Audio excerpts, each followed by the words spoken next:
avoir pu assister dans un poste de responsabilité à la fin de la guerre froide était extrêmement intéressant.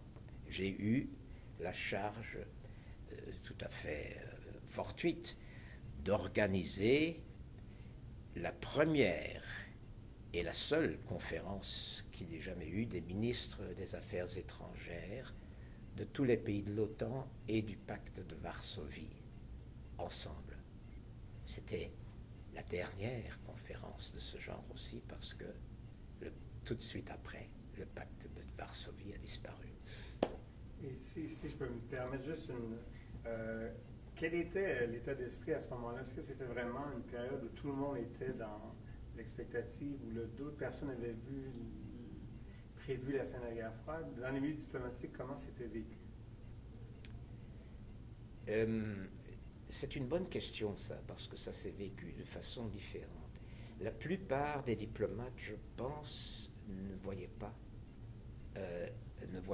la fin de la guerre froide arriver. On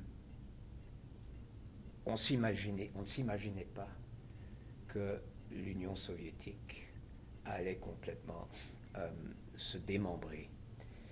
Mais on voyait qu'il y avait des changements très importants, notamment dans le domaine du désarmement.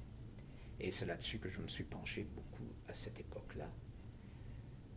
La grande déception, après, c'est que on s'imaginait que, à la suite des traités de désarmement qu'on a conclus avec l'ancienne Union soviétique, il y aurait une longue phase de ce que les Américains avaient appelé the peace dividend, où on pourrait profiter du fait qu'on n'aurait plus à dépenser tant d'argent sur les efforts militaires.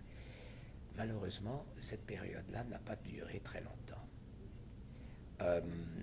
Et c'est une des grandes déceptions de l'après-guerre, selon moi.